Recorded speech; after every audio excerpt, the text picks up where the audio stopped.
जय भीम सर्वांना. आज पासून आपण आपल्या पोर्शन मधला जो शेवटचा पोर्शन जो आहे धम्मपद, त्यावरती तुम्हाला परीक्षेमध्ये जे काही धम्मपद दिलं जाईल त्याच्यावरती विश्लेषण करायचं आहे. आणि जे धम्मपद जे असणार आहे ते कुठल्याही वग्गामध्ये असू शकतं. म्हणजे उदाहरणार्थ चित्त वग्ग असेल, पमाद वग्ग असेल, बाल वग्ग असेल, जरा वग्ग असेल, यमक वग्ग असेल. तर आपल्या दिलेल्या पोर्शन जो आहे त्या पोर्शन मध्ये त्या वग्गांची नावं पण दिलेली आहेत. तर त्या वग्गामधले जे काही धम्मपद जे आहे ते धम्मपद वरती तुम्हाला प्रश्न विचारला जाईल. ते पद दिलं जाईल आणि त्याच्यावर विश्लेषण विचारलं जाईल.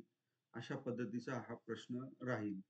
आणि याला पण चांगले 15 मार्क वाटतं, भरपूर मार्क्स आहेत. त्यामुळे याला पण आपल्याला व्यवस्थित तयारी करून घ्यावी लागेल. तर हा धम्मपद जो ग्रंथ जो आहे हा खुद्दक निकायामध्ये दुसऱ्या का तिसऱ्याच नंबरचा ग्रंथ आहे. आणि हा अतिशय पॉप्युलर ग्रंथ आहे. जे जगामध्ये सर्वात जास्त ट्रान्सलेशन कोणत्या ग्रंथाचं झालं असेल तर ह्या धम्मपद ग्रंथाचं झालेलं आहे. म्हणजे प्रत्येक भाषेमध्ये, जगातल्या प्रत्येक भाषेमध्ये धम्मपद च ट्रान्सलेशन झालेलं आहे. इव्हन जर तुम्ही इंडियाचा जर भाग घेतला तर तुम्ही जी गीता जे आहे त्या गीतेमध्ये बरेचसे जे पद जे आहेत हे धम्मपदाशी मिळते जुळते दिसतात. बरेचसे, म्हणजे सगळेच नाही. तर ते पद जर बघितले तर असं आपल्याला शंका येते किंवा सहजच लक्षात येतं की हे पद जे आहेत हे धम्मपदातून घेतलेले असावे, असं आपल्याला नक्कीच जाणवतं. तर हा जो धम्मपद जो विषय आहे, भगवान बुद्धांनी जे जे काही सुत्त सांगितले किंवा जे जे काही उपदेश दिलेत तर त्यातील ज्या काही प्रसंग होते, जे काही घटना होत्या, त्याच्या संदर्भानुसार भगवान बुद्धांनी नंतर जे काही उदान केले किंवा जे काही सांगितलं, उपदेश दिला, तर त्याचा हा संग्रह आहे. ऍक्च्युली धम्मपद जे आहे तर सुत्तांमधून जे जे काही भगवान बुद्धांनी गाथेच्या माध्यमातून जो काही उपदेश दिला त्या घटनावरती म्हणा किंवा त्या प्रसंगावरती म्हणा किंवा एखाद्या व्यक्तीच्या स्वभावाबद्दल म्हणा किंवा जे काही आपले गुणवैशिष्ट्य आहेत व्यक्तीचे त्याच्यावर म्हणा, तर अशा विविध पैलू जे आहेत त्या पैलूंवरती भगवान बुद्धांनी असे सुंदर पद जे आहेत ते उपदेश केलेला आहे त्याचा. आणि त्या उपदेशांचा जो संग्रह जो आहे तो धम्मपद संग्रह आहे आणि त्याला खुद्दक निकायामध्ये समाविष्ट करण्यात आलेला आहे. तर हा धम्मपद जो आहे हा ग्रंथ जर तुम्ही बघितला तर हा नैतिक दृष्ट्या पूर्णपणे भरलेला आहे. म्हणजे नैतिक ज्या बाबी ज्या आहेत, मनुष्याला सुख, शांती, आनंद घेण्यासाठी ज्या ज्या गोष्टींची आवश्यकता आहे त्या त्या गोष्टींचा किंवा त्या त्या कर्माचा किंवा त्या त्या प्रकारे वागण्याचा ज्या काही आवश्यक गोष्टी आहेत त्यामध्ये ह्या सगळ्या गोष्टी धम्मपदामध्ये आलेल्या आहेत. म्हणजे हा ग्रंथ खरा तर एक नैतिक आधारावरती आपल्याला दिसून येतो. जसं की एखादा, आणि ही नैतिक बाब जी आहे ही अत्यंत महत्वाची आहे. मनुष्य जर कितीही शरीराने धष्टपुष्ट असला किंवा त्यांनी शरीरावरती कितीही चांगले चांगले अलंकार घातलेले असावे किंवा तो कितीही सुंदर चांगला दिसत असेल, परंतु जर त्याच्या चित्तामध्ये जर समजा काही विकार असतील, काही मल असेल किंवा आसव असेल, तर व्यक्ती तो स्वतः तर आनंदी राहू शकत नाही. तो दुःखीच राहणार, परंतु आजूबाजूच्या लोकांना सुद्धा तो काय करत असतो, दुःखी करत असतो. त्यामुळे त्या व्यक्तीच्या मनामध्ये, म्हणजे मन जे आहे किंवा चित्त जे आहे, ह्या सगळ्या मन आणि चित्ताच्या साठी ज्या काही नैतिक गोष्टी ज्या आहेत, त्या नैतिक गोष्टी ज्या आहेत म्हणजे चांगल्या, कुशल, पुण्य अशा काही ज्या बाबी आहेत, त्याच्या जर मनामध्ये असेल किंवा चित्तामध्ये असेल, तर त्या पद्धतीने तो काय करत असतो? कर्म करत असतो. भासती किंवा करोती म्हणजे जो बोलतो किंवा करतो, तर त्याच्या अनुषंगाने मग त्याची जी सुंदरता जी आहे त्या व्यक्तीची, ती आपल्याला दिसून येते. तर ही जी नैतिक बाजू जी आहे, आध्यात्मिक बाजू आहे, ही सुद्धा व्यक्तीच्या जीवनामध्ये अतिशय महत्वाची आहे. आपण सर्वजण आपलं जे बाह्य रूप जे आहे, त्याला कमवण्यामध्ये, छान दिसण्यामध्ये, त्यातला मेंटेन करण्यामध्ये आपण कितीतरी पैसा खर्च करतो. कितीतरी वेळ त्यासाठी देतो. परंतु चित्त आणि चेतसिक किंवा मन यांची सुंदरता दिसण्यासाठी आपण कधीही पैसा खर्च करत नाही किंवा त्याला वेळ देत नाही आणि अशा स्वरूपानेच, अशा रूपानेच किंवा अशा प्रकारेच आपण काय करतो? स्वतः दुःखी होतो आणि दुसऱ्यालाही दुःखी करतो. जर एक मनुष्य जर अशा प्रकारे आध्यात्मिक पण परिपूर्ण असला, शरीरा रूपाने जर परिपूर्ण असला, एक मनुष्य, तो खऱ्या अर्थाने तो प्रबुद्ध व्यक्ती असतो. आणि असे दोन्हीही अंगाने जर समजा व्यक्ती जे आहेत, ते परिपूर्ण जर असले, तर एक-एक व्यक्ती जोडून मग समाज, प्रबुद्ध समाज तयार होतो. आणि ज्या धर्तीवरती, ज्या भूमीवरती असा हा समाज जो असतो, तो समाज एकत्र झाल्यानंतर ते एक प्रबुद्ध राष्ट्र तयार होतं. आणि हीच गोष्ट आजकाल खूप आवश्यक झालेली आहे. आज तुम्ही बघत असाल, की पाश्चिमात्य देश जे आहे, विकसित देश जे आहे, यांच्याकडे भौतिक प्रगती जबरदस्त आहे. आपण त्यांच्यापेक्षा 50-75 वर्ष मागे आहोत. म्हणजे त्यांची जी आत्ताची जी टेक्नॉलॉजी जी आहे, ती आपल्याकडे 50 वर्षानंतर येते. इतकी प्रगती त्या पाश्चिमात्य देशांची आहे. परंतु त्यांचे भौतिक प्रगतीबरोबर नैतिक प्रगती किंवा आध्यात्मिक प्रगती नसल्यामुळे नेहमी हे देश काय असतात? अशांत आहेत. तुम्ही बघा, पाश्चिमात्य देश म्हणा किंवा मिडल ईस्ट मधले जे काही मुस्लिम कंट्रीज म्हणा, यांच्या सोच विचारामध्ये नेहमी हिंसा किंवा लोभ ह्या ज्या गोष्टी ज्या आहेत, राज्यकर्त्यांच्या मनामध्ये कायम भरलेल्या आहेत. आणि ही जी काही चित्ताची किंवा मनाची त्यांची जी अवस्था आहे, ती त्यांच्या ॲक्शन मधून ती बाहेर पडते आणि एकमेकांच्या देशावरती युद्ध लादणे किंवा पैसा भरपूर मिळण्यासाठी काही कपट कारस्थान करणे, ह्या गोष्टी त्या राज्यकर्त्यांच्या मनामध्ये आपोआप येत असतात. तर अशा पद्धतीने व्यक्ती जर समजा सुखी असला स्वतः, मग तो कोणी असो, राज्यकर्ता असो किंवा त्या देशातला साधू संत जो आहे, की जो आध्यात्मिक मार्ग त्या लोकांना दाखवतो, त्याचा सुद्धा जर तो जर परिपूर्ण असेल, तर ह्या दोघांची सांगड जर व्यवस्थित जमली, तरच ते राष्ट्र सुखी राहू शकतं. अशा प्रकारचे राष्ट्र तुम्हाला आपल्या दक्षिण आशियाई जे देश जे आहेत, त्या देशांमध्ये ब्रह्मदेश किंवा श्रीलंका वगैरे ह्यामध्ये, ह्या देशांमध्ये किंवा बाकीच्या देशांमध्ये आध्यात्मिक प्रगतीला खूप महत्व दिलेलं आहे. आध्यात्मिक बाबतीला खूप महत्व दिलेलं आहे. राज्यकर्ता जो आहे किंवा शासन जे आहे त्याला कमी महत्व दिलेलं आहे. तर ह्या सगळ्या गोष्टींचा जर विचार केला, तर धम्मपदामधील जे काही पद जे आहेत, त्याचा जर अभ्यास केला किंवा त्याच्यातनं आपण काही शिकलो, तर आपल्या वैयक्तिक जीवनामध्ये सुद्धा बदल घडतो आणि एक चांगली दृष्टी, सम्यक दृष्टी आपल्याला लाभत असते. तर हा जो ग्रंथ जो आहे, हा ग्रंथ 423 धम्मपदांनी युक्त आहे. ह्या ग्रंथामध्ये किती धम्मपद आहेत? एकूण 423. आणि हे 423 जे पद जे आहेत, हे 26 वग्गामध्ये म्हणजे वर्गामध्ये म्हणजे क्लासमध्ये डिव्हाइड केलेले आहेत, विभाजित केलेले आहेत. आता हे विभाजित सुद्धा एक स्पेशल असा विषय घेऊन ते विभाजित केलेले आहे. म्हणजे असं रँडमली ते विभाजित केलेलं नाही. तर त्याच्या विषयाच्या अनुषंगाने ते विभाजित केलेले आहे. म्हणजे भगवान बुद्धांनी जर चित्तावरती जर काही भाष्य केलं असेल, काही गाथा, पद म्हटलं असेल, तर त्या सगळं चित्त वग्गामध्ये आलेलं आहे.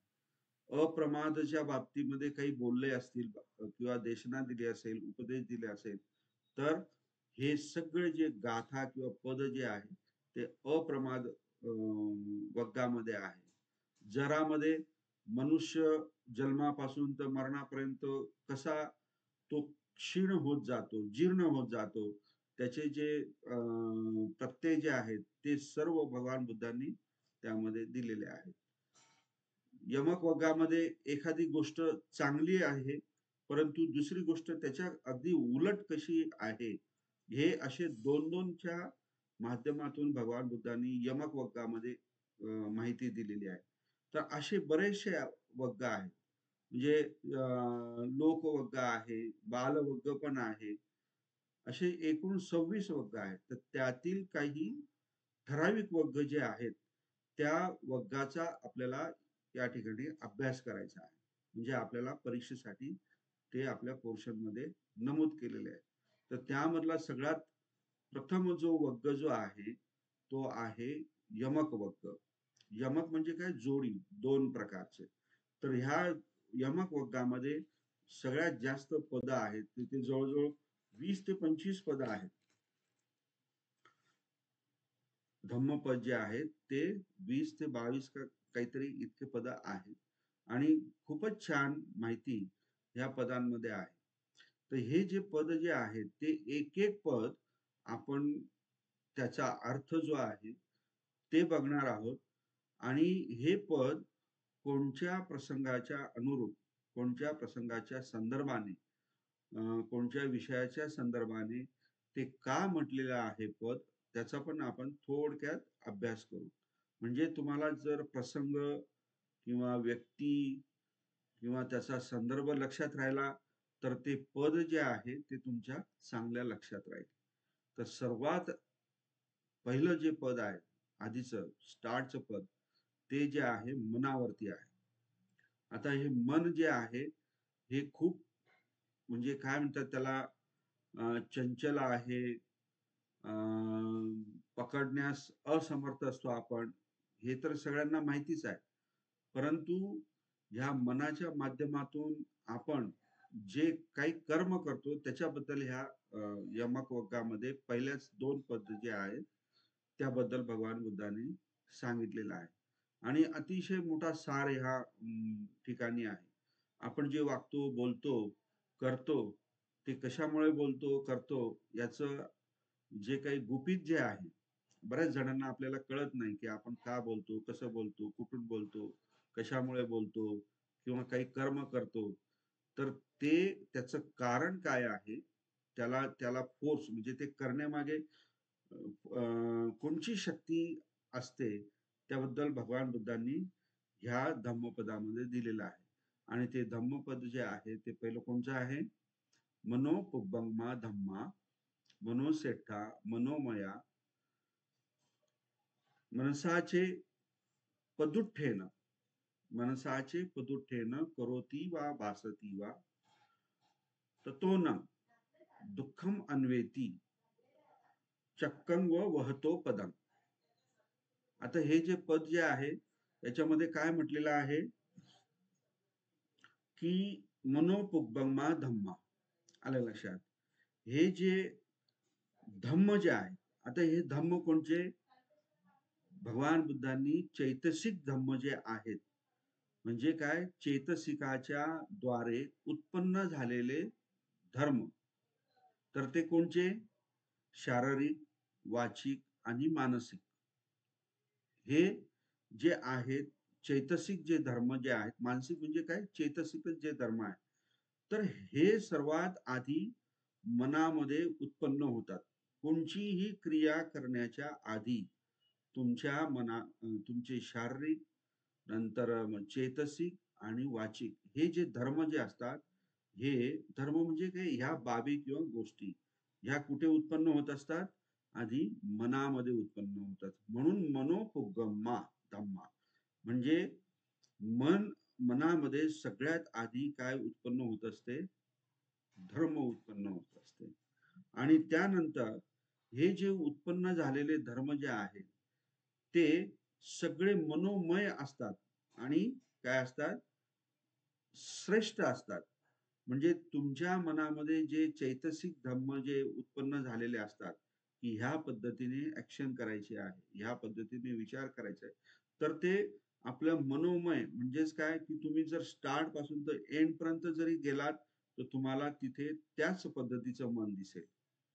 त्याच पद्धतीचं मन दिसेल आणि ते काय प्रधान आहे.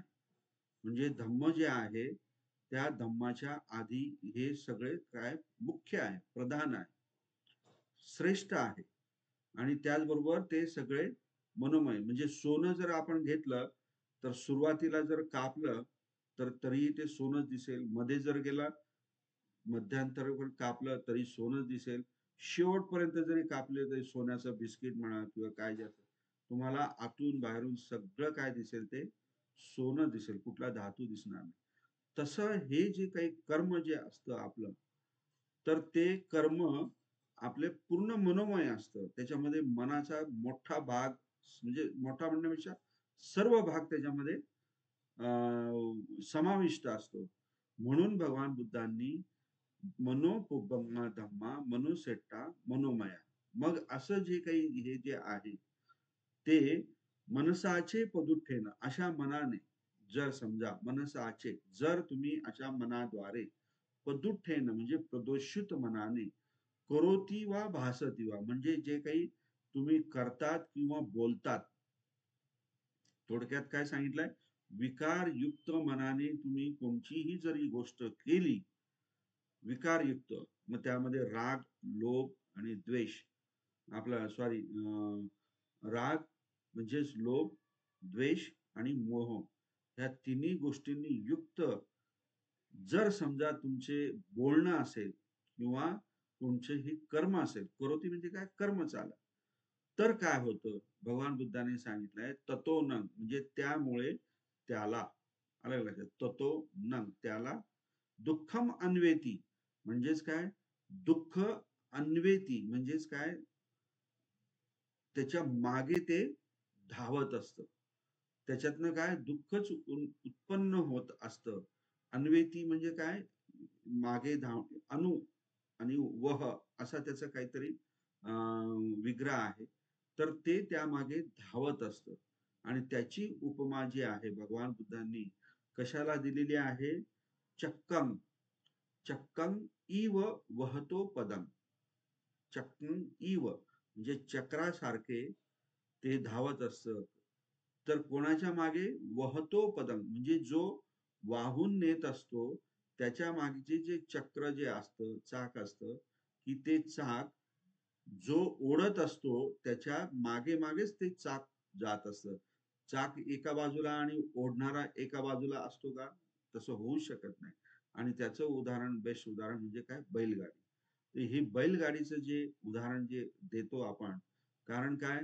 की बैलाचे पाय जे असतात किंवा बैल ओढणारा कोण असतो बैल असतो आणि त्याच्या बरोबर मागे चाक असतं तर हे चाक त्या बैलांच्या पायाच्या मागे मागे मागे जसंही जाईल तसंच ते जात असतं आणि त्याचप्रमाणे हे दुःख जे असतं ते दुःख माणसाच्या मागे जसं की त्याच्या प्रदूषित मनाने तो करतो किंवा बोलतो तर त्याच्या मागे मागे हे जे दुःख जे आहे दुःखम अन्वेती हे जात असतं तर किती महत्वाचा संदेश दिलेला आहे याच्यामध्ये भगवान बुद्धांनी तुम्ही जे काही करणार किंवा बोलणार प्रदूषित मनाने विकारयुक्त मनाने तर हे दुःख तुमच्या पाठीमागे राहणार आता हे कसं सांगितलं कुठे सांगितलं तर त्याचा जो संदर्भ जो आहे पहिला जो आहे एक चक्कूपल नावाचा जो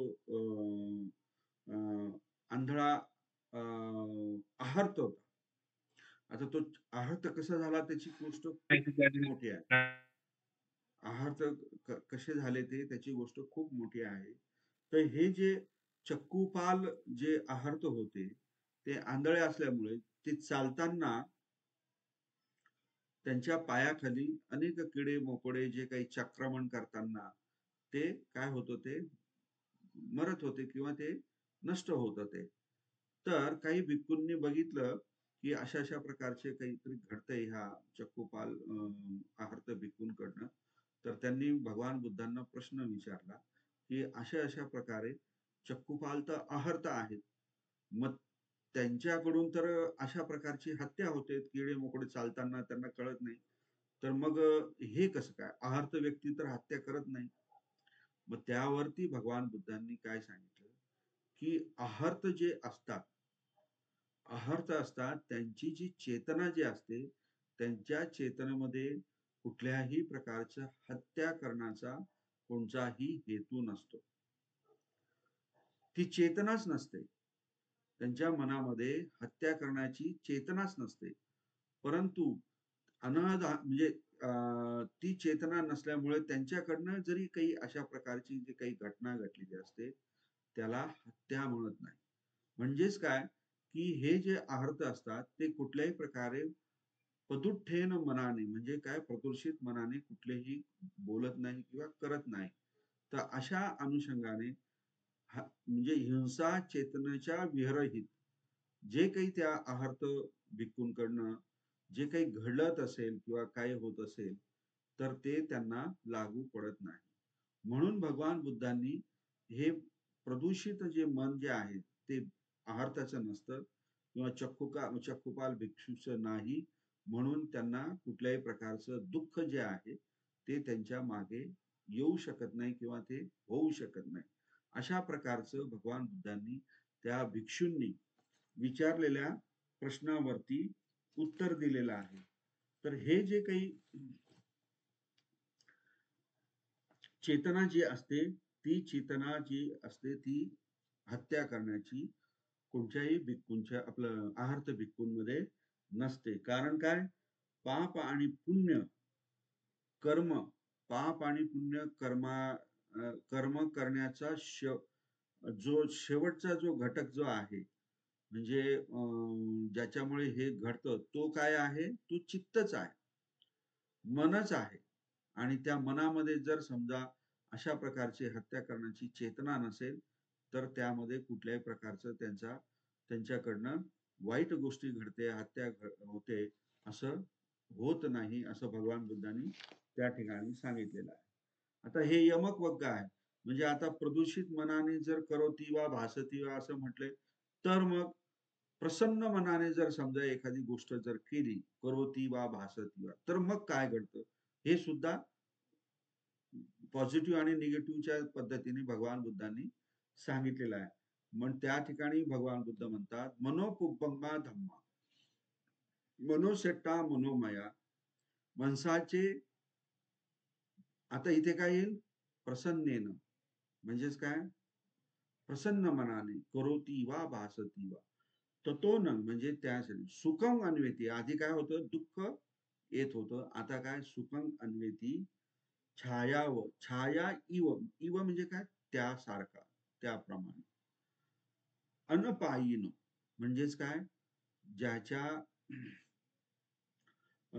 जो जो व्यक्ती जो आहे, तो व्यक्ती चालत असताना त्याची जी छाया जी आहे, त्याची छाया तो जिथे जिथे जाईल त्याप्रमाणे ती छाया त्याच्या मागे असते. तर हेच उपमा भगवान बुद्धांनी, जर त्या व्यक्तीने प्रसन्न मनाने जर समजा काही कर्म केले किंवा बोललात, तर त्याच्यातनं काय उत्पन्न होतं, सुख उत्पन्न होत असतं. आणि ते सुख तुमच्या छायेप्रमाणे तुमच्या मागे मागे येत असतं. असं सुंदर उपमा भगवान बुद्धांनी ह्या धम्मपदामध्ये दिलेली आहे. आता हे प्रसन्न मनाने काय करायचं, कुठे केलं, कोणी केलं, तर त्या ठिकाणी हा जो एक श्रावस्तीमध्ये अदिन्न पूर्वक नावाचा जो व्यक्ती जो होता, तो ब्राह्मण फार कंजूस होता. तर तो कंजूस ब्राह्मण इतका कंजूस होता की त्याचा मुलगा जो आहे, तो जर आजारी पडल्यानंतर त्याचे औषधोपचारासाठी पैसे लागतील, म्हणून तो त्याच्यावरती उपचार सुद्धा स्वतःच करायचा, डॉक्टरांकडे घेऊन जायचा नाही. कारण का, की मग त्याला पैसे द्यावे लागतील आणि आपल्या संपत्तीमध्ये काय होईल, व्यय होईल. अशा प्रकारची ती भावना त्या ब्राह्मण कंजूस जो आहे, कंजूस अदिन्न कुंभक त्याच्या मनामध्ये असते आणि याचा परिणाम काय होतो, की एक दिवस त्याचा मुलगा मृत्यू पावतो. परंतु मृत्यू पावण्याच्या आधी मृत्यू पावण्याच्या आधी त्या गल्लीमध्ये, त्या रस्त्याने भगवान बुद्ध जात असतात आणि जात असताना हा जो मुलगा जो आहे, हा मुलगा भगवान बुद्धांना बघतो आणि फक्त प्रसन्न मनाने भगवान बुद्धांची काय करतो, त्यांच्यावरती श्रद्धा व्यक्त करतो. आलं लक्षात? फक्त श्रद्धा व्यक्त करतो आणि त्या श्रद्धेने, प्रसन्न मनाने तो काय देवलोकामध्ये जातो. देवलोकामध्ये जन्म घेतो. आणि हे जे आहे, म्हणजे कुठल्याही प्रकारचं धर्म न ऐकता किंवा कोणची पूजा न करता किंवा कोणचंही दान न देता फक्त बुद्धांकडे बघून बुद्धांच्या प्रसन्न जे काही व्यक्तिमत्व आहे त्याच्याबद्दल आपल्या मनामध्ये खूप अशी श्रद्धा उत्पन्न करतो आणि तो मृत्यू पावतो. तो मृत्यू झाल्यानंतर तो देवलोकामध्ये उत्पन्न होतो. आता देवलोकामध्ये उत्पन्न झाल्यानंतर याच्या वडिलांना शंका येते, की असं कसं काय होऊ शकतं? तर त्यावेळेस भगवान बुद्ध म्हणतात, की जरी तुम्ही पूजा केली नाही किंवा काहीही केलं नाही, पण मनामध्ये प्रसन्न राहून जर तुम्ही बुद्धांच्या बाबतीमध्ये श्रद्धा जर व्यक्त केली, तरी सुद्धा तुम्ही देवलोकामध्ये जे चांगल्या ठिकाणी तुम्ही काय म्हणतात त्याला उत्पन्न होऊ शकतात. तर अशा प्रकारचं हे जे दोन्ही पद जे आहेत, एक पद चक्कुपाल भिक्खूच्या संदर्भामध्ये आहे आणि दुसरं पद जे आहे ते काय आहे, अदिन्न पुब्बम म्हणजे त्याचा मुलगा जो आहे तो काहीही करत नाही, परंतु भगवान बुद्धांच्या बद्दल त्याच्या मनामध्ये खूप मोठी चांगली श्रद्धा असते, तर तो देवलोकामध्ये उत्पन्न होतो. तर अशा प्रकारे हे पहिले दोन जे यमक आहे हे भगवान बुद्धांनी पद धम्मपद सांगितले आहे. त्यानंतर तिसरं आहे अकोच्छी मग अवधी मग अजिनी मग अहासी में येच तंग उपनह्यती वेरंग ते संग न संमती. आता यामध्ये अकोच्छी म्हणजेच काय, हा कोच्छी म्हणजे काय, कोसणे म्हणजेच काय, कोसणे अशा प्रकारचं, म्हणजे कोसणे म्हणण्यापेक्षा म्हणजेच गाली गलोच करणे किंवा शिवीगाळ करणे अशा पद्धतीने, किंवा अवधी मग अवधी वध करणे किंवा मारणे, हत्या करणे, हे सगळं भूतकाळातले शब्द आहे. अवधी, अकोच्छी, आगमन लागलेला आणि ई प्रत्यय लागलेला आहे बघा त्याला, बरोबर. किंवा अजिनी, जीन म्हणजे काय, जिंकणे, आणि अजिनी म्हणजे भूतकाळ, मला जिंकले किंवा मला हरवले अशा पद्धतीचं त्याचं म्हणणं असेल. आणि शेवटी काय, अहासी मे, अहासी मे म्हणजेच काय, की मला यांनी काय केलं, माझं नुकसान केलं, मला लुटलं वगैरे वगैरे. येच येच तंग उपनयती म्हणजे हे जे आहे, मला मारलं, माझे लुटलं, मला शिवीगाळ केली, अशा प्रकारचं मनामध्ये जे काही व्यक्ती आपल्याकडे म्हणजे सारखं तो आपल्याकडे तो म्हणतो, की असं झालं तसं झालं, मनामध्ये तो साचून ठेवतो. येच म्हणजे ए म्हणजे काय, जे च आणि जे उपनयती म्हणजे हे जे काही आहे ते आपल्या जवळच ठेवतात. तर त्याला काय होतं, त्याच्यानंतर काय होतं, वेरंग तेसंग न संमती म्हणजेच काय, वैर जे आहे त्यांचे वैर, तेसंग हे बघा इथे तेसंग हा चतुर्थी आपल्या छट्टीचा हे आला. तर कोणचं सर्वनाम आला, हा तच्या अनुषंगाने. वेरंग तेसंग न संमती, संमती म्हणजे काय, नष्ट होणे किंवा काय म्हणतात त्याला आपण, झगडा जो आहे किंवा काय भांडण जे आहे ते काय शमणे वगैरे वगैरे अशा पद्धतीचं. वेरन तेसंग नंग संमती म्हणजे जो व्यक्ती आयुष्यभर, आणि आपण तसंच करत असतो आयुष्यभर, एखाद्या व्यक्तीच्या बद्दल मनामध्ये राग करत असतो. का? कारण काय, त्यांनी मला असं म्हटलं, मला असं केलं, माझं हे नुकसान केलं, त्यांनी माझी अशी निंदा केली, मला असं बोलला. तर हे आपण आयुष्यभर हे जवळ बाळगत असतो. त्यामुळे त्याचं आणि आपलं वैर हे कधीही आयुष्यामध्ये संपत नाही. तर याचं उदाहरण देताना भगवान बुद्ध म्हणतात, की जी यक्षिणी जी आहे, म्हणजे दोन दोन महिला ज्या आहेत, त्या ह्या सावस्तीमध्ये जन्माला येतात. एक यक्षिणी असते आणि एक कुलकन्या असते. तर ही जी यक्षिणी जी आहे, त्या कुलकन्येचं जे बाळ आहे ते जन्माला आलं की ती खात असते. ते खाऊन टाकत असते. मग पुढच्या जन्मामध्ये ही कुलकन्या त्याचा बदला घेते आणि त्याच्यानंतर मग दोघं वृद्ध झाल्यानंतर परत आणखी पुन्हा जन्म झाल्यानंतर ही यक्षिणी त्याचा जन्म. हे अनेक जन्म ह्या दोघींचा असं वैर जे आहे हे कायम चालत असतं. म्हणजे कधी ती बिल्ली होते, तर कधी मग कुत्रा होते, कधी साप, तर कधी मग मुंगूस. हे जसं वैर जसं आहे ना जन्मोजन्मीचं, अशा जन्मामध्ये ते जात असतात. आणि शेवटी एक वेळ अशी येते, की ही जी कुलकन्या जी आहे तिथून गावातून निघून जाते, दुसऱ्या ठिकाणी जाते. तिथे ती राहते आपल्या बाळाला घेऊन. पण तिथेही सुद्धा ही यक्षिणी येते आणि ती यक्षिणी जसंही त्या बाळाला खाण्यासाठी पुढे सरसावते, ती ही जी कुलकन्या आहे त्या बाळाला घेऊन, तिला माहित असतं की बुद्ध ह्या गावामध्ये आलेला आहे. तिथे जाते आणि त्या बाळाला बुद्धांच्या पायावरती ठेवते आणि हा सगळा किस्सा झाला.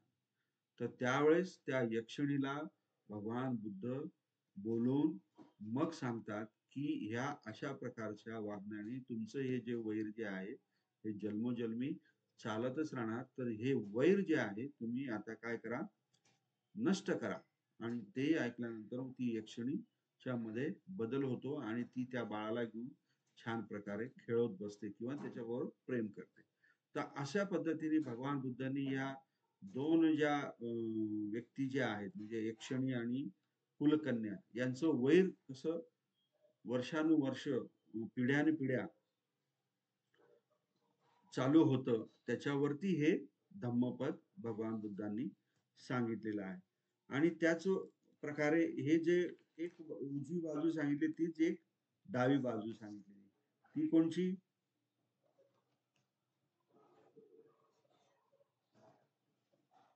हे जो संदर्भ जो आहे, मी चुकीचा सांगितला. हा संदर्भ वेरंग वेरानीच्या संदर्भामध्ये आहे.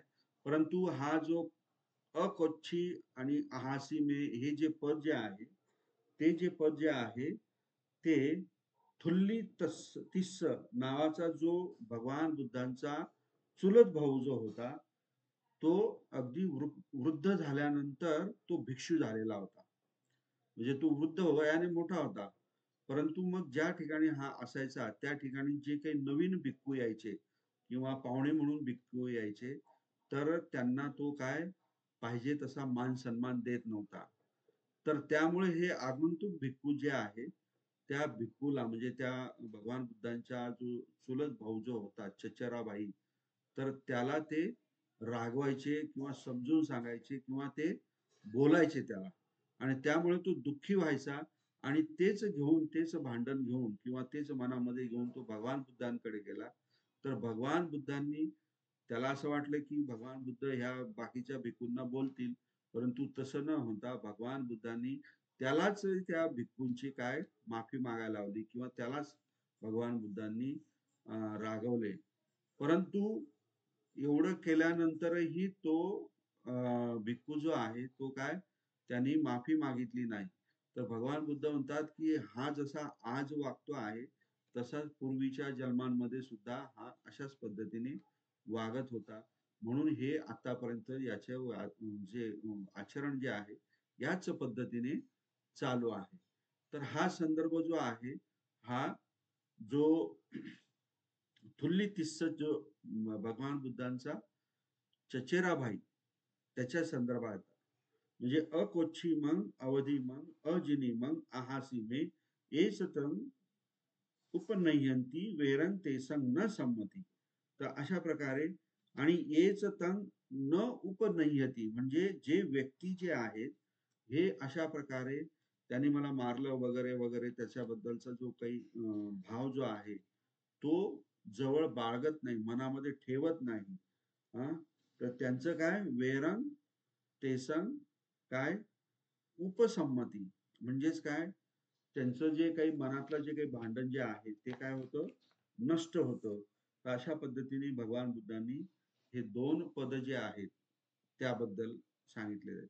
आणि वेरंग नाही वेरे न वेरानी संमती इध कुदाचन, काय, नाही वेरेन वेरानी संमती इध कुदाचन, वेरेनच संमती एस धम्म सनंतन. हे जे काही पद सांगितलं ते ह्या दोन यक्षिणी आणि याच्या संदर्भामध्ये आहे. कुलकन्येच्या संदर्भात म्हणजे श्रावस्तीमध्ये ह्या दोन्ही असतात बुद्ध काळामध्ये. तर त्यांचा जो काही मागचा जो इतिहास जो आहे त्याच्या संदर्भाने भगवान बुद्ध म्हणतात. तर येथे एस धम्म सनातन म्हणजेच काय, हाच धर्म हा पुरातन काळापासून चालत आलेला आहे की वैराने वैर कधीही संपत नाही. हाच धर्म एस धम्म सनातनो, सन अधिक अन अधिक अंत अशा पद्धतीचा हा शब्द तयार झालेला आहे. याला म्हणजे अंत नाही, अलग लक्षात, सनातनो अशा प्रकारचा हा सर्वात जुना, म्हणजे पृथ्वी जन्माला आली तेव्हापासूनच म्हटलं तरी चालेल, सगळ्यात जुना जो आहे तो हा अशा प्रकारचा नियम आहे, धम्म आहे असं भगवान बुद्ध सांगतात. म्हणून कधीही वैराने वैर शांत होत नाही, अवैरानेच वैर हे काय होत असतं, शांत होत असतं. तर यामध्ये ह्या दोन ज्या आहेत आपले काय यक्षिणी आणि कुलकन्या याचा संदर्भ त्यामध्ये आहे. नंतर भगवान बुद्धांचं याच्यामध्ये यमक वर्गामध्ये दुसरं पद आहे, परेच न विजानंती मयंग एथ यमामसे येच तथ्य विजानंती ततो संमती मेदगा. आता बघा याच्यामध्ये पण याच्यातनं किती शिकण्यासारखं, येच परे न विजानंती म्हणजे इतर लोक हे जाणत नाही. कोण, ज्यांनी चित्ताचा मनाचा अभ्यास केलेला नाही. तर ते काय जाणत नाही की मयंग एथ यमामसे म्हणजेच काय, आम्ही येथे जे आलेलो आहोत ते मृत्यू पावण्यासाठीच आलेलो आहोत आणि आपण मृत्यू पावणारच आहोत हे त्यांना माहित नसतं, ते काही जाणत नसतात. अलग लक्षात. आणि हे जे न जाणणारे जे व्यक्ती जे आहेत, हेच तथ्य विजानंती, आणि जे लोक हे जाणतात की आपण एक ना एक दिवस या जगातनं आपण जाणार आहोत, तर त्यांचे ततो संमती मेधगा म्हणजे त्यांचं जे भांडण जे आहे ते काय होत असतं, नष्ट होत असतं, संपत असतं. कोण, की आपण या दुनियामध्ये या जगामध्ये आलोय, जन्माला आलोय, एक दिवस आपण मृत्यूच पावणार आहोत. तर हे जे जाणतात त्यांचं जो भांडण आहे ते काय होतं, नष्ट होऊन जातं. आणि जे इतर जे आहेत, परेच न विजानंती मयंग एथ यमामसे म्हणजे जे इतर लोक जे आहेत ते जो लोक आहेत ते जाणत नाही, तर त्यांच्या बाबतीमध्ये मात्र असं होत नाही. तर हे भगवान बुद्ध का म्हणतात, कशामुळे म्हणतात, की भगवान बुद्धांवरती पण एक वेळ अशी खूप कठीण आलेली होती. म्हणजे जे दोन भिक्खू चे वर्ग होते, एक विनयधर आणि दुसरा धम्मकथिक. विनयधर म्हणजे काय, प्रत्यक्ष आचरण करणारे, आणि धम्मकथिक म्हणजे काय, फक्त त्रिपिटक पाठ त्यांचं पण आचरण काय नाही. अशा प्रकारच्या दोन वर्गामध्ये भांडण झालं आणि ते भांडण इतकं विपोकाला गेलं की भगवान बुद्धांनी त्यांना दोघांनाही, दोघं पक्षांना एकत्र बोलवून समजावून सांगितलं सगळ्या गोष्टी, परंतु तरीही त्यांनी भगवान बुद्धांचं ऐकलं नाही. तर भगवान बुद्ध तिथून कोसंबीच्या वनामध्ये निघून गेले आणि तिथे बराच काळ, ही गोष्ट माहित असेल तुम्हाला, तिथे हत्ती माकड वगैरे कशी त्यांची सेवा करतात वगैरे, तर तिथे भगवान बुद्ध एकटे राहतात. तर बघा याच्यावर नाही लक्षात आहे की त्या काळामध्ये भगवान बुद्धांचं उपासक तर सोडाच, पण भिक्खू सुद्धा काही ऐकत नव्हते काही काही, म्हणजे अशी परिस्थिती भगवान बुद्धांवरती त्या काळामध्ये आलेली. तर त्या अनुषंगाने भगवान बुद्ध हे पद या ठिकाणी म्हणतात किंवा सांगतात, की जे अज्ञानी लोक आहेत हे जाणत नाही, काय जाणत नाही, की ह्या संसारामध्ये आपण राहणार नाही. आणि जो हे जाणतो त्याच्या मनामध्ये जे काही विकार जे आहेत ते काय होत असतात, सगळे उपसंमती म्हणजे काय, शांत होत असतात. तर अशा प्रकारचा हा धम्मपद या ठिकाणी दिलेला आहे.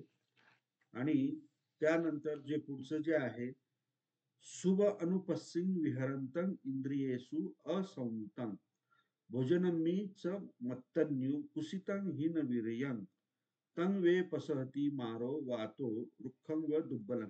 तुमच्याकडे तुम्ही धम्मपदाचं काही पुस्तक वगैरे आहे का, तुमच्याकडे ठेवलंय का तुम्ही? हो आहे सर, आहे. सगळ्यांकडे आहे? आहे का? का स्क्रीनवर दाखवू तुम्हाला हे पद आणि ते वाचून दाखवू?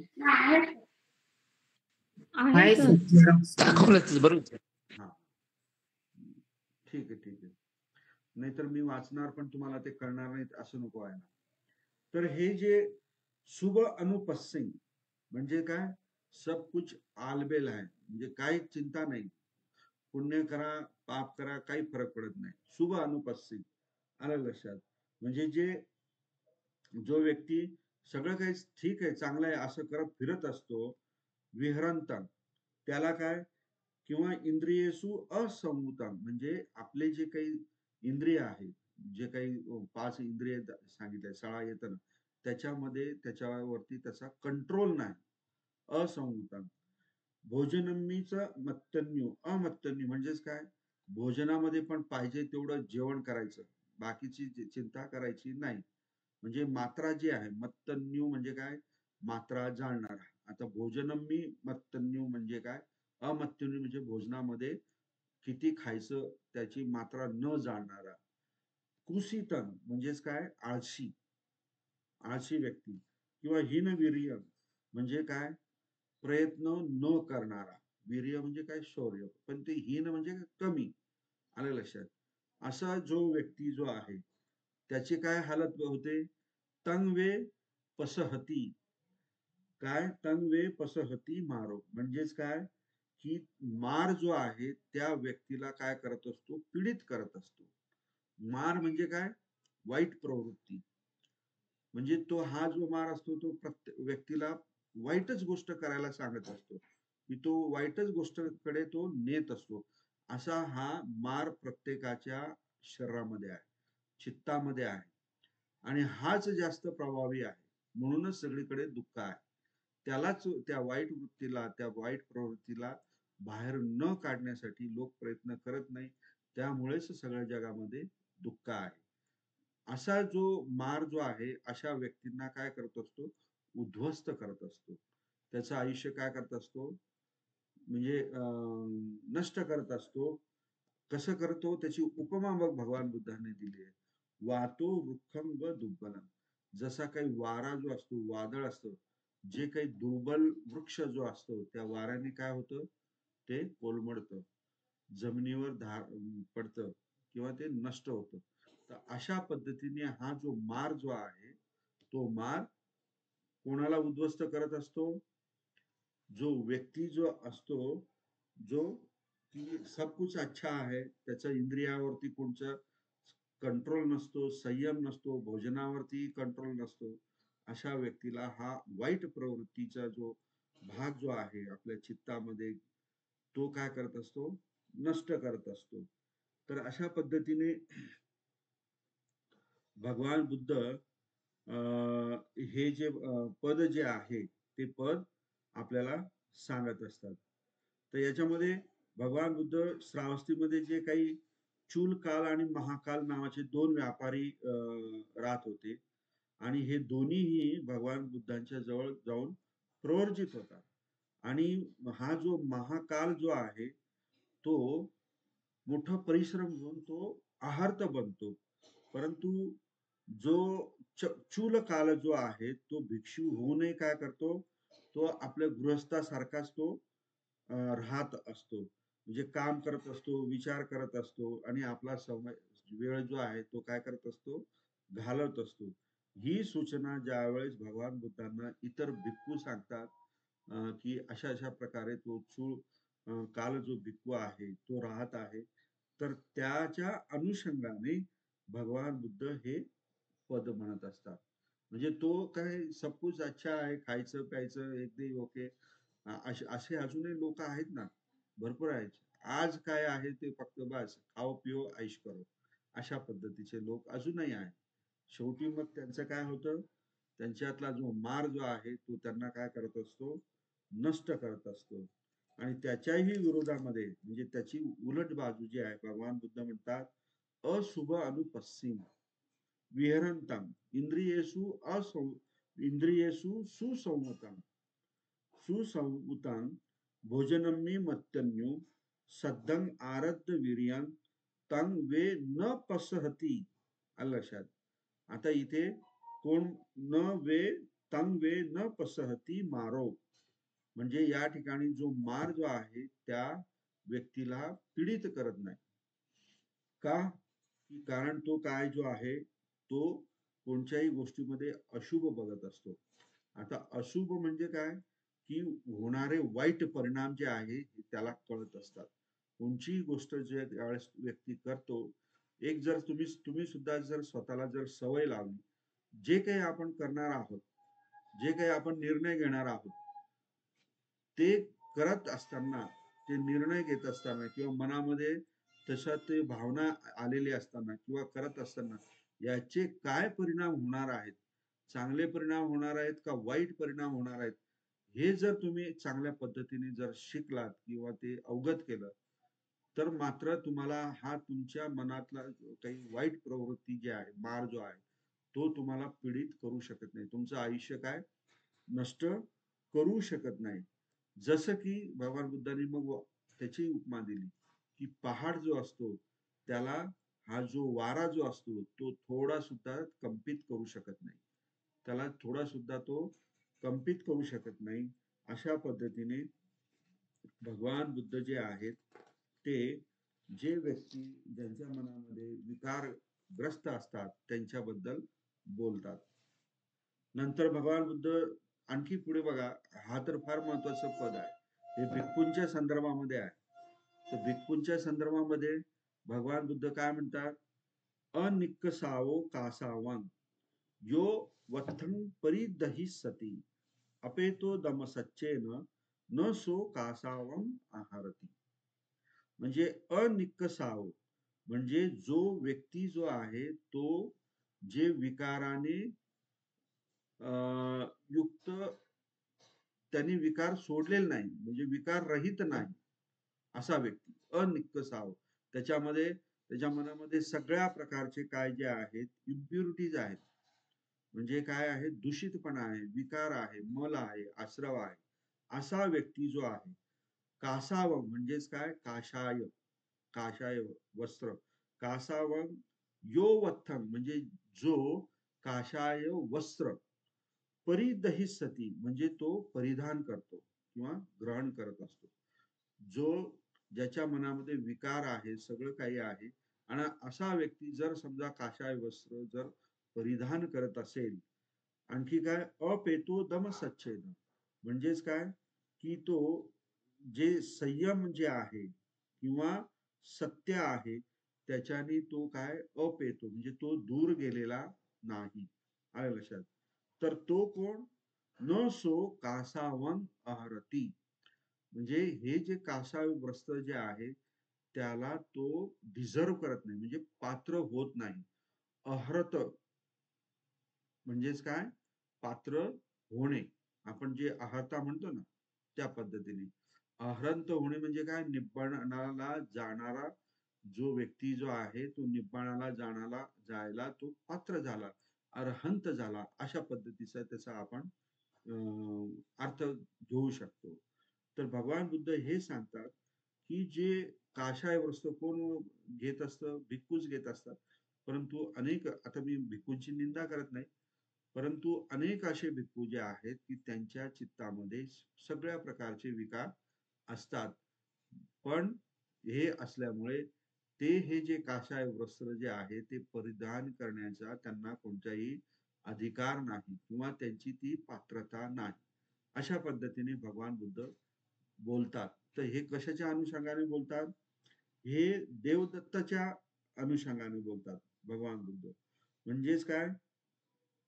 राजगृहामध्ये जे उपासक जे होते त्यांनी सारीपुत्रासाठी म्हणजे त्यांचा उपदेश ऐकून सगळं म्हणजे काय म्हणतात पैसे एकत्र करून भिक्खू संघाला भोजनदान दिलं आणि त्याच वेळेस तिथल्या एका श्रेष्ठीने एक किमती चिवर जे आहे वस्त्र जे आहे ते आपल्या सारीपुत्रांना दान दिलं आणि देताना हेही असं जे सांगितलं की याच्या हे जे दिलेलं आहे हे किमती वस्त्र कोणी विकून नको टाकायला म्हणून हे पण ते त्यांच्या लक्षात येतं. परंतु काय होतं की हे जे किमती वस्त्र जे आहे ते देवदत्त आपलं सारीपुत्ताला न देता देवदत्ताला दिलं जातं. काही अशा त्या तिथे काही घटना आहे त्याचा वृत्तांत बराच मोठा आहे आणि ते देवदत्ताला दिल्यानंतर त्या देवतांनी त्या चिवराला काटून ते त्यांनी ते परिधान केलं आणि हे ज्या वेळेस भगवान बुद्धांना कळतं की देवदत्तनी ते चिवर काटून परिधान केलेले त्यावेळेस भगवान बुद्ध म्हणतात की देवदत्त आता तुम्हाला माहिती आहे देवदत्तच्या मनामध्ये किती विकार किती द्वेष भगवान बुद्धाबद्दल होता आणि त्यांनी ते जे वस्त्र घातलं तर त्या वस्त्राचं काय झालं थोडक्यात काय म्हणतो आपण तो वस्त्र घालण्याचा त्या देवदत्ताचा कुठलाही पात्रता नव्हती किंवा अधिकार नव्हता अशा पद्धतीने भगवान बुद्ध या वस्त्राच्या संदर्भामध्ये बोलतात किंवा सांगतात म्हणजे ही घटना त्यावेळची आहे. नंतर पुढे येच वंत का कसावस्स शिलेसु सुसमाहितो उपेतो दमसच्चेन सवे कासावम आहरती. आता हे त्याच्या उलट म्हणजे पॉझिटिव्ह दिशेने भगवान बुद्धांनी सांगितलेलं आहे की जो व्यक्ती जो आहे त्यांनी सगळे त्याचे विकार सोडून दिलेले आहेत त्याग केलेला आहे. वंत कसावस्स हा शब्द आहे त्याला म्हणजेच काय सगळे विकार जे आहेत त्यांनी सोडून दिलेला आहे. शिलेसु सुसमाहितो म्हणजेच काय शिलामध्ये तो चांगल्या प्रकारे समाहित झालेला आहे समाविष्ट झालेला आहे अशा प्रकारचा उपेतो दमसच्चेन म्हणजे त्याला म्हणजे सत्य आणि संयम हे त्याला बहाल झालेला आहे किंवा तो त्यामध्ये आहे अशा प्रकारचा जो व्यक्ती असतो तो सवे कासावम आहरती म्हणजे तो जे काषाय वस्त्र जे आहे आहरती म्हणजे काय त्याला तो काय असतो पात्र होत असतो असं भगवान बुद्ध या ठिकाणी सांगतात. त्यानंतर भगवान बुद्धांनी पुढचं जे धम्मपद जे आहे ते सांगितलेलं आता ह्या सगळे धम्मपद आपल्यालाही लागू होतात यमपद वग्गामधले. तर काय म्हटलेलं आहे असारे सारमतीनो सारेच असारमदस्सिनो ते सारंग न अधिगच्छन्ति मिच्छा संकप्प गोचरा. बघा तर या ठिकाणी सार जे आहे असार म्हणजे काय व्यर्थ निरर्थक आलं लक्षात किंवा सार म्हणजे काय परमपद छान पद्धतीचं म्हणजे पवित्र जे काही जे आहे किंवा गाभा म्हणतो ना आपण सार याचा सार काय आहे अशा पद्धतीचं. तर यामध्ये असार जे आहे सारमतीनो म्हणजे जी निरर्थक गोष्ट आहे तिला चांगलं म्हणणार आलं लक्षात आणि सारे असार दस्सिनो म्हणजे जे काही चांगलं आहे उत्तम आहे ते जे आहे ते चांगलं नाही असं बघणार असं उलटा आणि सुलटा असा ते सारंग न अधिगच्छन्ति अधिगच्छन्ति म्हणजे काय सेवन करणे किंवा स्वीकार करणे ते जे आहे ते न अधिगच्छन्ति ते सारंग न अधिगच्छन्ति म्हणजे ते उत्तम जे आहे एक्सलंट जे आहे त्याला काय ते प्राप्त करत नाही किंवा त्याचा त्याला लाभ होत नाही. का कारण त्यांचं काय असते त्यांचं जी काही चित्त जे असते ते काय मिथ्या संकल्पाने युक्त असते. म्हणजे तो व्यक्ती त्या मिथ्या संकल्प जे आहे, चुकीचे जे संकल्प आहेत, त्याला अतिशय काय असतो, संलग्न असतो. अशा पद्धतीने भगवान बुद्ध हे धम्मपद त्या ठिकाणी सांगतात. काय सांगतात? असारे सारमतीनो, सारेच असारदस्सीनो. आता इथे चा आणि चा ते संधी वगैरे होऊन ते तिथे लिहिलेलं आहे, पण ते तुम्हाला ते समजलं पाहिजे. ते सारंग न अधिगच्छन्ति मिथ्या संकल्प गोचरा. तर हे जे सर्व जे आहे ते भगवान बुद्ध हे सुद्धा जे पद जे आहे ते सारीपुत्त व मोगला ज्यावेळेस सर्वप्रथम भगवंताकडे जातात, जे ज्यावेळेस हे दोघही आधी भगवंतांचे शिष्य नसतात, ते संजय जो बेलटी पुस्तका कोण जो आहे गुरु, तर त्याच्याकडे हे शिष्य म्हणून असतात. तर ज्यावेळेस त्यांना कळतं की अशा अशा पद्धतीचं आपल्या अशा अशा प्रकारे भगवान बुद्ध हे आहेत, तर त्यांच्याकडे आपलं शिक्षण पूर्ण होऊ शकतं किंवा जे जीवनाचा जो सार जो आहे तो आपल्याला मिळू शकतो. तर हे दोघही जण जे आहेत ते भगवान बुद्धांकडे जातात आणि भगवान बुद्धांकडे गेल्यानंतर परत ते त्या संजयकडे येतात आणि त्याला सांगतात की असे असे भगवान बुद्ध आहेत, तू पण त्यांच्या आमच्या सोबत चल, तुझंही कल्याण होईल, तुलाही धम्म कळेल. परंतु जो संजय जो आहे तो नाही म्हणतो आणि त्यांना काय उत्तर देतो माहितीये का, की ह्या जगामध्ये काही लोक मूर्ख आहेत आणि काही लोक चांगले आहेत. आलं लक्षात? तर तुम्ही जे काही जातात म्हणजे पंडित आणि मूर्ख याच्यामध्ये, म्हणजे ह्या जगामध्ये काय मूर्ख भरपूर आहे आणि पंडितही आहे. परंतु हे जे मूर्ख लोक जे आहेत ते माझ्या सोबत राहतील, पंडित लोक जे आहेत ते तुमच्या सोबत जातील. तर अशा पद्धतीने हा जो उत्तर जे आहे संजयने दिलेलं, ते उत्तर जे आहे ते भगवान बुद्धांना हे मोगलान आणि हे देतात, आपलं सारेपुत्र सांगतात की ते अशा प्रकारे. त्यावेळेस भगवान बुद्ध अशा म्हणजे हा जो संजय जो असतो तो चांगल्याला वाईट समजत असतो, वाईटाला चांगलं समजत असतो. अशा पद्धतीच्या ह्या अनुषंगाने हा संजय जो आहे तो बोलल्यानंतर भगवान बुद्ध त्यांना सांगत असतात. आणि नंतर मग भगवान बुद्ध याच्या उलट सारांच सारतो ज्ञात्वा, म्हणजे साराला सारासारखं जाणून समजून असारांच असारतो, म्हणजे जे असार आहे त्याला असाराने जाणणे. म्हणजे जे सत्य आहे ते सत्य, जे असत्य आहे ते असत्य, जे चांगलं आहे ते चांगलं, जे वाईट आहे ते चांगलं. हेच लोक ते सारंग अधिगच्छती, तेच काय करतात, तेच चांगलं एक्सलंट जे आहे उत्तम आहे ते काय करतात, प्राप्त करत असतात. कशामुळे? सम्मा संकल्प गोचरा, म्हणजे त्यांच्या मनामध्ये जे काही संकल्प जे असतात ते सम्मा असतात, मिथ्या नसतात. चांगल्या पद्धतीचे त्यांच्या मनामध्ये काय असतात, संकल्प असतात. गोचर म्हणजे काय, जे संकल्प ते त्या क्षेत्रामध्ये त्यांचे असतात, अशा पद्धतीचं ते त्याचा अर्थ होत असतो, सम्मा संकल्प गोचरा. तर हे भगवान बुद्ध पद सांगत असतात. त्यानंतरच हे पण पद अतिशय महत्वाचं आहे.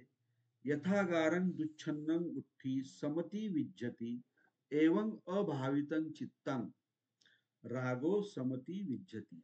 बघा, भगवान बुद्धांनी इतकं स्पष्ट आणि सुंदर सांगितलेलं आहे. काय? यथागारं दुच्छन्नं, म्हणजे जे घर जे आहे त्याचं जे छत जे आहे ते व्यवस्थित जर नसेल, दुच्छन्नं म्हणजे ते व्यवस्थित लिंपलेलं नसेल किंवा व्यवस्थित ते केलेलं नसेल तर काय होईल? गुठ्ठी म्हणजेच काय, वर्षा. समती विज्जंती, त्याच्यामधनं पाणी जे आहे पावसाचं ते काय घुसणारच आहे आतमध्ये, जर छत व्यवस्थित टाकलेलं नसेल तर. आलं लक्षात? मग त्याची उपमा भगवान बुद्ध कशी, ही उपमा चित्ताला कशी देतात बघा. एवं अभावितं चित्तम, अभावितं चित्तम म्हणजेच काय, चित्ताचा योग्य प्रकारे अभ्यास न केलेला व्यक्ती जो असतो त्याचं जे चित्त असतं त्या चित्तामध्ये काय राग समती विज्जंती, म्हणजे तो राग जसं पाणी असा छतामधून येतं त्याप्रमाणे अभावित चित्त म्हणजे व्यवस्थितपणे अभ्यास न केलेलं लिंपलेलं छताप्रमाणे तर त्या चित्तामध्ये राग जो आहे तो काय करत असतो, प्रवेश करत असतो. जसं की पावसाचं पाणी जे छिद्र असलेलं जे काही छत आहे त्याच्यातनं आत प्रवेश करत असतं तसं हा व्यक्ती करत असतो. तर याचंही हे जे पद जे दिलेलं आहे ते भगवान बुद्धांनी त्यांचा जो मावस भाऊ जो आहे चुंद त्याच्या संदर्भामध्ये केलेला आहे. या चुंदची तर बऱ्याच जणांना कथा माहीत असावी असं मला वाटतं. कारण हा जो चुंद जो आहे तो आपल्या पत्नीला सोडून तो भिक्षू बनतो. परंतु भिक्षू तर बनतो पण त्याला त्याच्या पत्नीची सारखी आठवण राहते, येते. त्यामुळे तो उदास राहतो. आणि उदास असताना मग भगवान बुद्धांना कळतं. भगवान बुद्धांचं परचित्त ज्ञान होतं. मग भगवान बुद्ध त्याला आपल्या ऋद्धिबलाने देवलोकामध्ये घेऊन जातात. आलं लक्षात? ऋद्धिबलाने देवलोकामध्ये घेऊन जातात आणि तिथे त्याला अप्सरा दाखवतात. सुंदर सुंदर अप्सरा दाखवतात आणि सांगतात की हे बघ, तू जर म्हणजे देवलोकात उत्पन्न झाला, चांगल्या प्रकारचे कर्म केले तर देवलोकात उत्पन्न होशील आणि इथल्या ज्या अप्सरा ज्या आहेत त्या तुझ्या काय करतायत, वाट बघत आहेत, इंतजार करतायत. म्हणजे थोडक्यात हे ऐकून हा जो नंद जो आहे ह्या नंदला खरंच मग तो त्या अप्सरा प्राप्त करण्यासाठी तो खूप कष्ट घेतो आणि आहार्त बनतो. तर अशा प्रकारे मनुष्य लोकातून हा नंद भिक्षू जो आहे मृत्यू पावल्यानंतर देवलोकामध्ये उत्पन्न होत असतो. आणि त्याच्यामध्ये म्हणजे हे भगवान बुद्धांनी का सांगितलेलं आहे की भिक्षू झाल्यावरही तो त्याच्या पत्नीचं किंवा ग्रस्त धर्माचं त्याच्या मनामध्ये काय असतं, अस्तित्व असतं. आलं लक्षात? परंतु त्याचं चित्त त्यावेळेस काय असतं, अभावित, म्हणजे त्यांनी त्या चित्ताचा अभ्यास केलेला नसतो. परंतु नंतर मात्र तो कष्ट करून हे जे भिक्षू जे आहेत हे जे त्यांना जेव्हा कळतं की हा त्या अप्सरांना प्राप्त करण्यासाठी भिक्षू झालेला आहे तर त्याला ते चिडवतात. मग ते चिडवल्यामुळे त्याला थोडस त्या नंदला थोडस वाईट वाटतं. मग तो पूर्णपणे आपला जो मनाचा कल जो आहे तो बुद्ध धम्माच्या मार्गावर येऊन तो त्या पद्धतीने आचरण करून तो आहार्त होतो. तर अशा प्रकारे भगवान बुद्ध या ठिकाणी यथा आगारं दुच्छिन्नं गुट्टी समती विज्जंती एवं अभावितं चित्तं रागो समती विज्जती, हे जे आहे पद त्या ठिकाणी सांगत असत. मग जे दुच्छिन्न आहे, जर सुछन्न जर असेल छत, आलं लक्षात घराचं, तर मग त्या ठिकाणी काय पावसाचं पाणी जाऊ शकतं का? मुठ्ठी न समती विज्जती, म्हणजे त्या छतामधून पाणी प्रवेश करू शकत नाही. त्याच प्रकारे एवं सुभावितं, म्हणजे ज्या व्यक्तीचं चित्त जे आहे त्या चित्ताला जर समजा त्यांनी व्यवस्थित समजून घेतलं, बघितलं किंवा त्याचा अभ्यास केला तर त्या चित्तामध्ये राग प्रवेश करू शकत नाही. असंही धम्मपद भगवान बुद्धांनी सांगितलेलं आहे. म्हणून चित्ताचा अभ्यास करणे हे फार महत्वाचं आहे आणि तेच आपण करत नाही. आपण सगळे अभ्यास करतो, सगळ्या प्रकारचे जे आहेत त्याच्यावर पैसा खर्च करतो, वेळ खर्च करतो, परंतु चित्तावरती आपण लक्ष देत नाही. त्यामुळे हे जे विकार जे आहेत हे आपल्या चित्तामध्ये काय करतात, प्रवेश करतात आणि आपलं आयुष्य काय, जीवन काय दुःखमय करतात. किती साधा आणि सरळ धम्म भगवान बुद्धांनी दिलेला आहे आणि प्रत्येक ठिकाणी हेच सांगितलेलं आहे. तरी सुद्धा ते आपल्या लक्षात येत नाही. आपण त्या चित्ताचा मधला जो मार जो आहे त्याला वश होतो आणि आपले कार्यक्रम चालू राहतात. जे दुःख उत्पन्न करणारे जे कार्यक्रम आहेत ते सगळे चालू राहतात. मग असे जे व्यक्ती जे आहे इद सोचती पेच्च सोचती पापकारी उभयत्तं सोचती सो सोचती सो विहन्यती दिस्वा कम्म किलठ्ठं अत्तनो. म्हणजे अशा प्रकारचे म्हणजे हे जे लोक आहेत, इद शोचती म्हणजे काय? इद म्हणजे या इहलोकामध्ये. इहलोकामध्ये ते दुःखी होतात. आणि असे लोक ज्यांच्या चित्तामध्ये मार असतो किंवा ते अभावित चित्त असतं, ते मृत्यूनंतर परलोकामध्ये पण काय असतात? दुःखी होत असतात. आणि हे जे पापकारी जे लोक जे आहेत, ते दोन्ही ठिकाणी दुःखी असतात. उभयत्त म्हणजे दोन्ही ठिकाणी पापकारी. शोचती म्हणजेच काय? दुःखी होतात. आणि ते दुःखी होतात, नंतर पीडित पण होतात. काय पीडित होतात? दिस्वा दिस्वा कम्म किलठ्ठ अत्तनो. काय बघून? की स्वतःद्वारे जे काही क्लेश उत्पन्न करणारे जे धम्म जे आहे स्वतःचे, ते पाहून ते दुःखी होत असतात. कम्म किलट्ट, किलट्ट म्हणजे क्लेश. अत्तनो म्हणजे स्वतःनी जे कर्म, जे क्लेश कर्म जे आहेत त्यांनी आयुष्यामध्ये केलेले असतात, ते बघून ते काय होत असतात? दुःखी होत असतात. कुठे? इथे पण आणि मृत्यूनंतर परलोकामध्ये सुद्धा. तर अशा प्रकारे भगवान बुद्धांनी हे पद सांगितलेलं आहे. तर हे सांगताना भगवान बुद्धांनी एक म्हणजे जो एक व्यक्ती जो आहे चुंद सुकरिक नावाचा, त्याच्याबद्दलचे हे आहे. कारण हा चुंद सुकरिक जो आहे, हा त्याचं जे जीवन यापन करण्याचं जे साधन काय असतं, की तो डुकरांना घेऊन येतो, चारा पाणी खाऊ घालतो, मोठं करतो आणि मोठं झाल्यानंतर ते बाजारात विकतो. आलं लक्षात? आणि विकण्याच्या किंवा ते जे ज्यावेळेस विकत असतात त्यावेळेस त्याला मारण्याची जी पद्धत जी आहे ना, अतिशय वाचताना सुद्धा आपल्याला खूप भीती वाटत असते. तर अशा पद्धतीने तो जो चुंद सुंदरिका आहे तो काय करतो? ते जे डुक्कर आहे त्याच्या अंगावरती पूर्ण गरम पाणी टाकतो. नंतर ते गरम पाणी टाकल्यानंतर त्याची जी पूर्ण कातडी जी आहे ती त्या धोपटणीने तो थोपटून काढतो. नंतर एक एक केस काढून टाकतो. त्यांच्या तोंडामध्ये गरम पाणी टाकतो. मग ते सगळं पोट साफ होतं वगैरे. म्हणजे इतक्या यातना तो त्या डुकरांना मारायच्या आधी देत असतो. त्याचं मांस विकण्याच्या आधी. तर इतकं भयानक त्याचं कर्म असतं. शेवटी त्याचे कर्म, त्याचं फळ जे आहे त्याच पद्धतीने. तर तो शेवटी त्या डुकरांच्या मध्ये राहून किंवा असे कर्म करत करत तो ज्यावेळेस वृद्ध होतो, त्यावेळेस तो सुद्धा त्या डुकरांसारखाच आवाज काढणे, त्यांच्यासारखंच राहणे. एका रूम मध्ये त्याला त्याच्या घरचे बंद करून टाकतात. मग त्याला ज्या काही यातना होतात, त्या यातनेचं पण वर्णन भगवान बुद्धांच्या त्या याच्यामध्ये आहे, त्या कथेमध्ये आहे.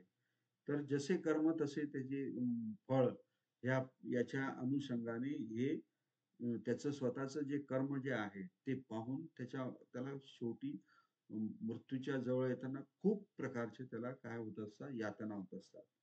तर अशा पद्धतीचं या ठिकाणी भगवान बुद्धांनी हे चुंद सुकृत नावाचा जो ग्रस्त आहे, तर त्याच्या संदर्भामध्ये हे पद सांगितलेलं आहे. त्याच्या उलट आता इद मोदती पेच्च मोदती कत पुण्य उभवत मोदती. म्हणजे काय? इथे सुद्धा प्रसन्न असतो, आनंदित असतो. मृत्यूनंतर सुद्धा आनंदी असतो. आणि ज्यांनी पुण्य केलेलं असतं तो दोन्ही ठिकाणी काय असतो? आनंदी असतो. तर तो काय असतो? सो मदती सो पमोदती. का? तो आनंदी असतो, खूप उल्हासित असतो. का असतो? दिसवा म्हणजे पाहून. कम्म विशुद्धी अत्तनो म्हणजे अत्तनो म्हणजे काय? स्वतःचे. स्वतःचे जे विशुद्ध कर्म जे आहेत, ते विशुद्ध कर्म बघून तो काय होत असतो? आनंदी होत असतो. अशाही प्रकारे भगवान बुद्धांनी या ठिकाणी हे धम्मपद सांगितलेलं आहे. तर हे जे धम्मपद जे आहेत, हे वाचून सुद्धा आपल्या मनामध्ये बऱ्यापैकी परिवर्तन होत असतं. आणि त्याच प्रकारे भगवान बुद्धांनी इद तप्पती पेच्छ तप्पती. आलं लक्षात? म्हणजे संताप, तप्पती म्हणजे संताप करणे. पापकारी उभयत्त तप्पती म्हणजे पाप करणारा जो आहे तो काय इथेही तपतो, संताप करतो आणि मृत्यूनेही हे करतो, संताप करत असतो. पापं मे कथंती. मग तो काय म्हणतो? पापं मे कथंती म्हणजे मी काय केलेलं आहे? पाप केलेले आहे. असं म्हणून तो काय असतो, संताप व्यक्त करत असतो, तपत असतो, गरम म्हणजे काय म्हणतो आपण त्याला, त्याच्या मनामध्ये आपल्या शरीरामध्ये यातना, पीडा त्या होत असतात. आणि मग काय, भिय्य तप्पती दुग्गं दुर्गती अंगतो. आलं लक्षात. म्हणजे भिय्य म्हणजे काय, मोठ्या प्रमाणामध्ये. तो मोठ्या प्रमाणामध्ये तपतो, यातना भोगतो, सगळं काही करतो आणि कुठे जातो? दुर्गतीं गतो. आलं का लक्षात? हा दुर्गतीं गतो हा शब्द, दुर्गतीं गतो, तो संधी झालेली आहे त्याच्यात. म्हणजे दुर्गतीला प्राप्त होतो. म्हणून कोणत्याही प्रकारे पाप न करणे हे काय आहे? इष्ट आहे, चांगलं आहे. तर याचं उदाहरण भगवान बुद्ध देवदत्तच्याच जीवनावरती देतात. म्हणजे देवदत्त हा आयुष्यभर भगवान बुद्धांच्या बद्दल वैर करत असतो, त्यांना त्रास देत असतो आणि त्रास दिल्यामुळे तो भगवान बुद्धांना त्रास दिल्यामुळे कुठे अविची नरकामध्ये मग उत्पन्न होतं. आणि अविची नरक म्हणजे काय, याचं तुम्हाला ज्या बुद्ध तत्वज्ञानामध्ये जे काही वर्णन केलेलं आहे हे खूपच भयानक आहे आणि हे सत्य आहे. आता तुम्ही म्हणाल नरक वगैरे कल्पना हे कसं काय तुम्ही सांगतात, तर त्याचं जे स्पष्टीकरण आहे ते जर माझ्याकडनं तुम्ही ऐकलं तर तुम्हालाही ते पटेल की ह्या गोष्टी आहेत. मनुष्य जिवंतपणी पण नरकामध्ये जगतो त्याच्या कर्माच्या अनुषंगाने आणि मृत्यूनंतरही तो त्याच्या कर्माच्या अनुषंगाने नवीन जन्म प्राप्त करत असतो. म्हणजे पुन्हा तो मनुष्यच मनुष्य होईल असं नाही, त्याच्या कर्माच्या अनुषंगाने तो वेगवेगळ्या जन्मामध्ये तो मृत्यू जन्म घेत असतो.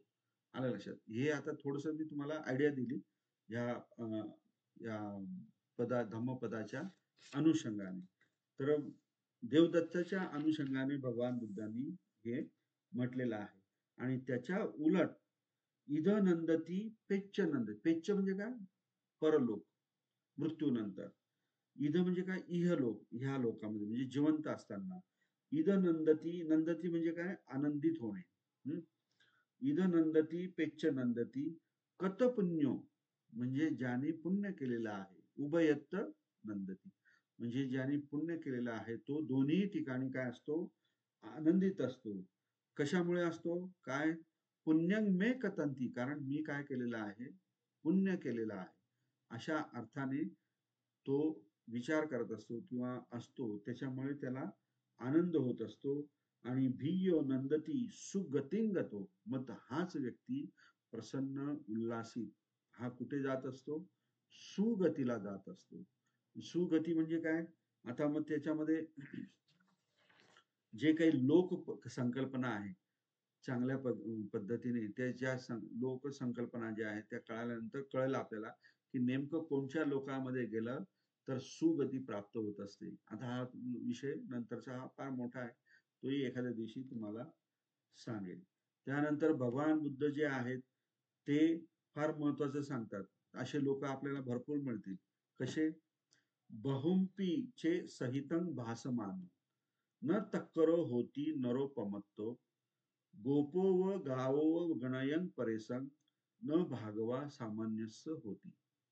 आता याच्यामध्ये काय म्हटलेलं आहे भगवान बुद्धांनी, बहुंपी चे सहितं भासमान, जरी खूप मोठ्या प्रमाणात म्हणजे धर्मशास्त्र सांगणारा, भासमानू म्हणजे सांगणार, सहितं म्हणजे काय, धर्मशास्त्र, चांगल्या गोष्टी वगैरे जे आहे, परंतु न तक्कर होती, परंतु ते करणारा नसतो. नरो पमत्तो, तो जो नर आहे तो प्रमाद करणारा असतो. तो त्या धम्मशास्त्राप्रमाणे न करणार, न तक्करो, तो काय करत असतो, म्हणजे तो कसा असतो, गावो इव गोपो इव गावो गणयन परेशान, म्हणजे दुसऱ्यांच्या गायी ज्या आहेत त्या गायी म्हणजे काय, गुरं वगैरे, गाव म्हणजे काय, बैल वगैरे जे नेतात ना गुराखी चरायला वगैरे, तर तो काय करत असतो, फक्त सकाळी घेऊन जात असतो मोजून आणि संध्याकाळी मोजून त्या मालकांना तो देत असतो. दुसऱ्यांचं एवढंच तो काम करत असतो, असंच काम करत असतो. आलं लक्षात. तो जे आहे तो सामान्य फल जे आहे त्याचा तो भागीदार होत नाही, त्याला त्याचा कोणत्याही प्रकारचा फायदा होत नाही. म्हणजे भगवान बुद्धांनी नुसतंच निरर्थक धर्मशास्त्राचं बडबड करणे किंवा सांगणे किंवा बोलणे याला सुद्धा काय केलेलं आहे? विरोध केलेला आहे. तर त्याच्यानुसार तुम्ही काय केलं पाहिजे? कर्म केलं पाहिजे. तरच तुम्ही सामान्य फलाचं काय अधिकार तुम्हाला प्राप्त होत असतो. म्हणून आता हे जो पण श्रावस्तीमध्ये 2 मित्र असतात. एक मित्र समत्व आणि विपश्यनेच्या जोरावरती तो अरहंत पद प्राप्त करतो आणि दुसरा जो असतो, तो नुसता त्रिपिटक वाचत राहतो. तो लोकांना फक्त ते सांगत असतो, पण तो साधा सोतापन्न सुद्धा होत नाही. हे ज्यावेळेस भगवान बुद्धांना कळतं किंवा भिक्खू सांगतात, तर त्या अनुषंगाने भगवान बुद्धांनी हे धम्मपद सांगितलेलं आहे.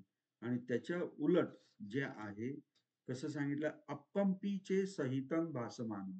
अल्प, थोडं का असेना, जर समजा धर्मशास्त्र तो सांगत असेल, "धम्मस्य होती अनुधम्मचारी." या धम्मशास्त्राप्रमाणे जर तो समजा आचरण करत असेल, अनुधम्मचारी, तर रागंच दोषंच पहाय मोहं, जे राग, द्वेष आणि मोह पहाय म्हणजे सोडून, संपजानो सुविमुक्त चित्तो, म्हणजेच काय, संपजानो म्हणजे खूप चांगल्या पद्धतीने तो काय जाणणारा होतो आणि सुविमुक्त चित्तो म्हणजे तो चांगल्या प्रकारे चित्तातून तो मुक्त होत असतो. चांगल्या चित्तातून नाही, चांगल्या प्रकारे तो मुक्त होत असतो. अनुपादियानु इदं वा हुरं वा भागवा सामन्यस्य होती. म्हणजेच तो अशा प्रकारे अनुक्रमाने जे काही तो ग्रहण करत असतो, इदं वा हुरं वा म्हणजे इथे किंवा परलोकामध्ये, तो काय होत असतो? सामान्य फलाचा काय होत असतो? भागीदार होत असतो, भागवा. अशा प्रकारे भगवान बुद्धांनी हे जे यमक वग्ग जे आहे, याच्यामध्ये पॉझिटिव्ह आणि निगेटिव्ह ह्या दोन्ही प्रकारच्या गोष्टी यामध्ये काय केलेल्या आहेत? समाविष्ट केलेल्या आहेत. याच्यामध्ये भगवान बुद्धांनी चित्ताच्या बद्दल सांगितलेलं आहे, कर्माच्या बद्दल सांगितलेलं आहे, विकाराच्या बद्दल सांगितलेलं आहे, माराच्या बद्दल पण माहिती दिलेली आहे. सगळ्या पद्धतीची माहिती भगवान बुद्धांनी त्या अनुषंगाने जे जे प्रसंग उद्भवले, घटना घडल्या आणि भिक्षूंनी त्यांना त्या घटना सांगितल्यानंतर त्याच्या अनुषंगाने हे पद जे आहेत भगवान बुद्धांनी सांगितलेले आहे आणि हे सगळे पद एकत्र केले, त्यालाच आपण काय म्हणतो? वग्ग म्हणतो आणि हे वग्ग धम्मपद ह्या ग्रंथामध्ये भगवान आपलं ग्रंथामध्ये काय केलेले आहे? समाविष्ट केलेले आहे. तर असा हा सुंदर धम्मपद ग्रंथ आहे. त्यातलं एक पहिलं जे यमक वग्ग जे आहे, ते यमक वग्ग आपण या ठिकाणी आता बघितलेलं आहे. वेळ भरपूर झालेला आहे. तर नेक्स्ट टाइम पुढच्या म्हणजे उद्या आपण पुढचा जो चित्त वग्ग जो आहे, तो चित्त वग्ग आपण बघू. त्याच्यामध्ये भगवान बुद्धांनी चित्ताचे वैशिष्ट्य, गुणधर्म इतके सुंदर सांगितले आहेत, की ते ऐकल्यानंतर तुम्ही सुद्धा चित्ताचा अभ्यास करायला लागाल. इतकं हे सुंदर आहे. तर अशा पद्धतीने आजचा धम्मपद मधील हा यमक वग्ग आपण समाप्त केलेला आहे. जर कोणाला काही शंका असतील किंवा काही विचार असेल तर ते विचारू शकता थोडक्यात.